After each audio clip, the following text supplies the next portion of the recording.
Hey guys, so the start of this week's reading vlog is coming to you from my bed, because if you watched the end of last week's vlog, you will know that shortly before I filmed that last update, I put my back out.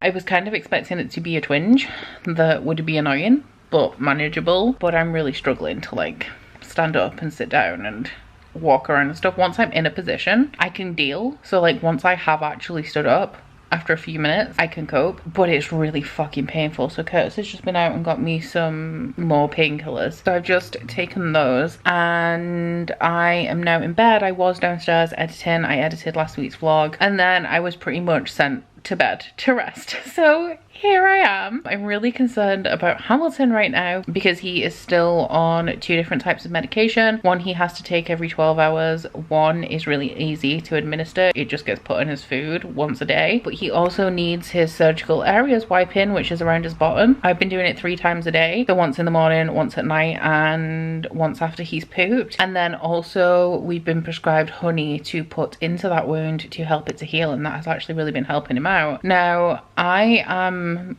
the main parent of Hamilton. I do anything that is remotely difficult or includes handling him a lot, and Curtis just doesn't handle him a whole ton. So I'm just really concerned about how the medicating process and cleaning process is going to go later tonight, because even if Curtis was confident doing it, which I don't think he's going to be, I'm not sure how well Hamilton would actually tolerate Curtis being the one who does it. Not that, because he doesn't even tolerate it well when I do it, especially the cleaning process. So I'm hoping that these painkillers are strong enough that later tonight I can take some and be able to get on the floor to be able to do that. But for now, I'm in bed. I need to proof last week's vlog, but I included 2 small, very small clips of football in the B-roll, and because of that it has a copyright claim and I can't even post it and not have monetization. Like, it's ineligible for monetization and also cannot be posted. So I've trimmed that from the video, but now it's taken another however long to process, so I can't do that right now. And after reading so much, I read like nearly 2,000 pages in a week last week when I did the Ember in the Ashes vlog. I wasn't actually going to read today. I was going to get a ton of work done in the daytime and then maybe binge some of The Office tonight. But now I'm stuck in bed at like, what time is it? I've been here since 3 p.m. and it is now currently almost 5 p.m. and I'm just bored out of my mind. So I'm going to be reading. I'm starting Golden Fool this week. I have the live show for this on Sunday. This is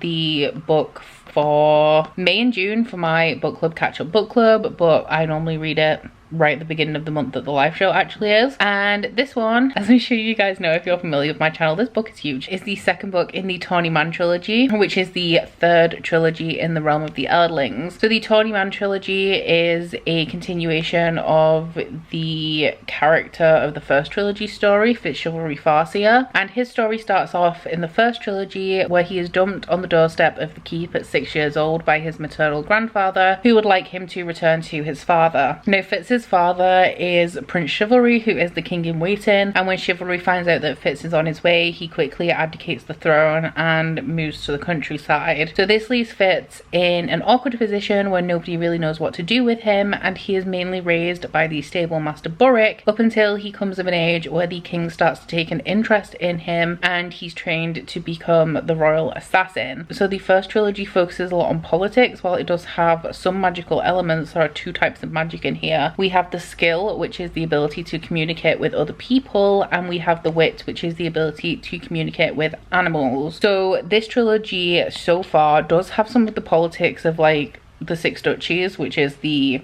country or kingdom, I guess, but it also focuses a lot on the magical elements, specifically at the moment the wit. The 1st book in the series really made me cry. I have just read the 1st chapter of this, which was kind of reflecting on the sad element of the last book, which was not a great time, but I'm expecting great things from this. I've given the majority of Robin Hobb's book 5 stars, and especially now that I'm so far into the realm of the Eldlings, I don't really expect much different going forward, and the only expectations I really have from the rest of the books in this series is sadness, because Fitz's tale is truly a devastating one, let's be real. So that's where I'm at. I hope you guys have had a better Tuesday than I have, but I'm going to continue to wait for this video to process and get some reading done while I have nothing better to do, and then I may watch some TV tonight. I mean, I feel like I've wanted a reason to be in bed for at least a solid 24 hours for quite some time, but now that I have one, I'm just like, can we not do this? Like, I don't really want to do this right now. Hello. So I am feeling much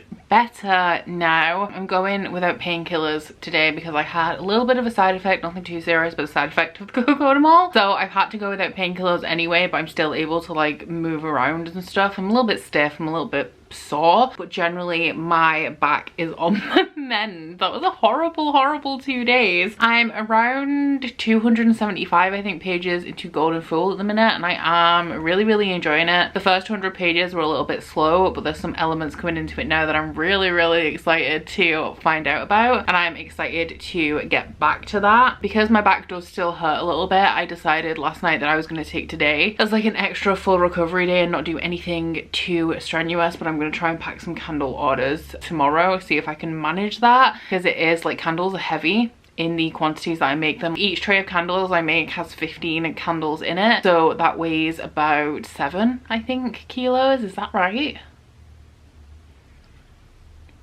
Yeah, they weigh about 5 kilos per tray, which is something that I don't want to be lifting and moving around when my back hurts. But fingers crossed I can get back to that tomorrow, because I have tons of orders that need to go out. But over the last few days, I've received a few parcels and they've now stacked up a little bit, so I want to open those for you guys. But the first one I have is from Redbubble. A couple of weeks ago, Stella from StellaBookishArt reached out to me and asked if I would like a Redbubble voucher to spend on anything I would like in her shop. Now, Stella is an artist from Indonesia, and they are also an artist that I have been familiar with from before I was even on BookTube. I knew who Stella was. So when I got that email, I was absolutely thrilled, and I got myself a little something. So of course, like, if you know me, if you've watched any of my sprints, especially like my super casual Patreon sprints, I love a blanket. Like, blankets are my favorite thing. You guys might have seen the Coat of Mist and Fury blanket I have that I got from Society 6. The artist for that one was Charlie Bowater, and it is honestly my favorite blanket, not just because of the design, which is one of my favorite pieces of bookish art, but just because of the blanket itself. So I really struggled to narrow down the design that I wanted on this blanket. Stella has a whole range of different fandom inspired art. So there's some like classic stuff, there's a whole bunch of Throne of Glass and ACOTAR, which I was tempted by. I was really tempted because like Sarah J Maas merch is my go-to, but I already have a ton of it, so I decided to go for something else. And then I was torn between Brandon Sanderson and J Kristoff. So in the end I went for J Kristoff because of the colours, because the Brandon Sanderson one was white, and as somebody who has a pet and also doesn't wear white because I'm constantly getting white stuff grubby, I decided to go for the one with the darker colours instead. But the quote on this says, "That's the power of words, 26 little letters can paint a whole universe." I also really liked the buildings down the side of this, and just generally the whole like black and coppery gold. So thank you so much, Stella, for allowing me to own this wonderful blanket, and I will of course put a link to this specific blanket if you want to check it out, but I will also put a link to Stella's Redbubble, Society 6 and Etsy in my description box, as well as their Instagram page and also their Tumblr page, which has a list of all of the places where they have items available for sale, because there is more than just like Society 6, Redbubble and Etsy for you to choose from. I love this so much. Oh my god, I'm so happy to have a new blanket. I'm always happy to have new blankets. New blankets are the shit. So I have got a couple of other things. The first one I did open because I had no idea what this was, but this is a little package from Drew, who reached out and asked if they could send me a little something, and We have 4 little things in here. The first one is this little handmade Final Fantasy X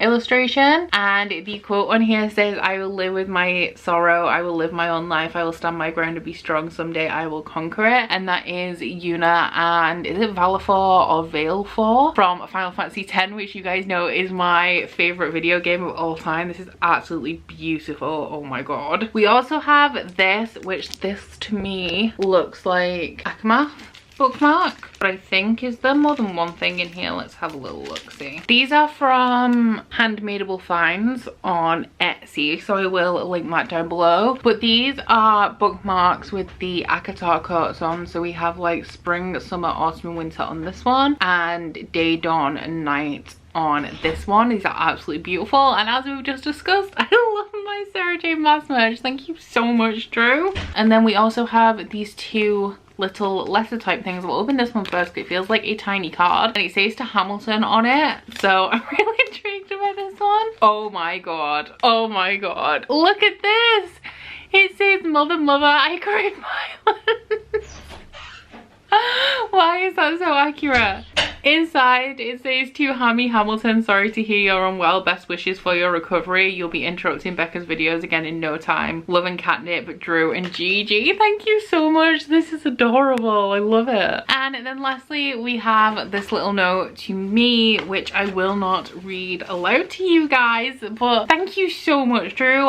This was like so thoughtful of you, and I really love this little card. That is precious. I'm going to keep this forever. And then the last thing I have is from Ash, who is one of my patrons, and she said that she was sending this to me and I had to open it on camera, so I have no idea what it is. It's big and thin. I don't know if it is a book, but if it is, it's like a graphic novel, which yeah, it does feel like one.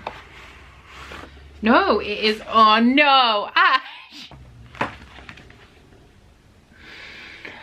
It's a cat book colouring book. It's a cat book colouring book.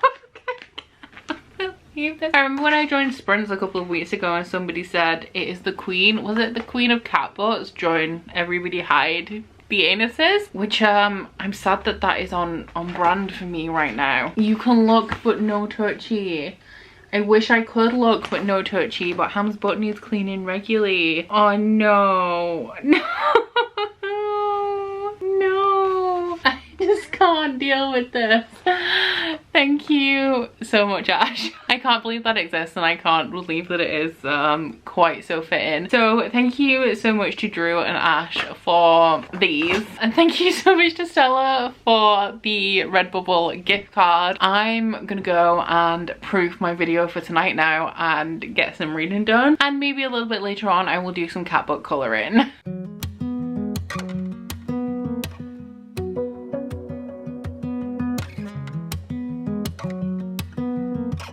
Hey guys, good morning. My camera is balanced really precariously, but I am going to be going and having a picnic today, and I'm really excited about it. There's this really nice little deli that's on the other side of town, so we're gonna go pick up food from there and then go and sit on the bank of the river and have a little picnic. I'm so excited. I thought I would pop in and give you a little bit of an update on Golden Fool. I may finish this today. I'm not sure if I will yet. I've lost my bookmark again. I started this book and I was like 300 pages in before I even bothered to get myself a bookmark, and now I have lost it. But I'm on page 472, so I have, I think, exactly 160 pages left of this, and I'm really enjoying it. We're getting like the appearance of quite a few characters that we've met in other locations, whether that be in the Live Ship Trader series or earlier on in the first trilogy, the Farseer trilogy, and I'm really loving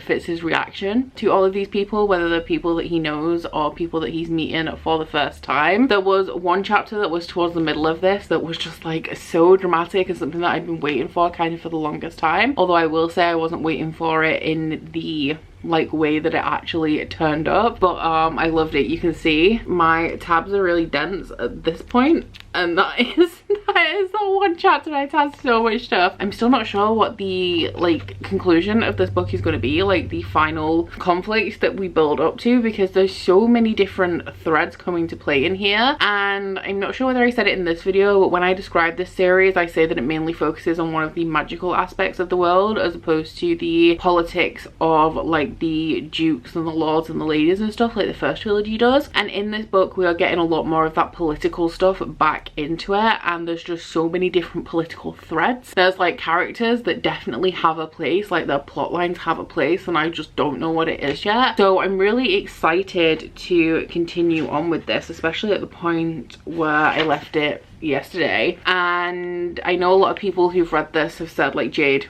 read it and said when she got to the halfway point she pretty much read the second half of it in one sitting. And I will say that the first 100 pages of this were quite slow, but as I got into it, like the more I get through it, the more I just don't want to stop reading. And the only reason I stopped reading last night is because I was playing Fortnite until late, and then I just wanted to finish my chapter, and it ended up being like 2 in the morning, so I had to get some sleep so I could get up at a reasonable time today to get ready for my picnic. I was also planning on filming my Fairy Loot unboxing today because I have already filmed my June Owlcrate unboxing and my Illumicrate from Blood and Ash special edition unboxing. I put them in a double unboxing, and then I got my dispatch notification for Fairy Loot, so I was like, well, I may as well wait for that, just film it separately but add it into the video, like retake the thumbnail and refilm the intro and stuff. And then I got a delivery notification. It was about 20 minutes ago now. I got an attempted delivery email saying that they tried to deliver my box at 10:37 this morning. It's only 11:02 now, and I was like, I was in the kitchen, I would have heard the door, or they didn't even attempt to ring the doorbell. So yeah, I guess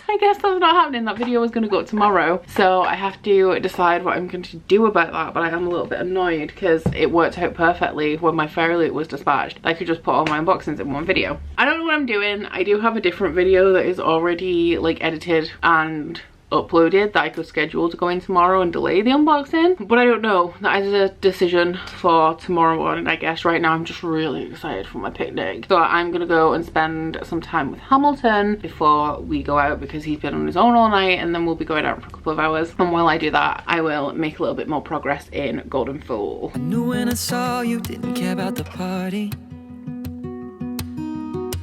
wishing all of these people would just head out so we can talk. I could tell by the smile when you asked where to write your name on my wall. Wish I met you at 16, wish I could have taken you to prom.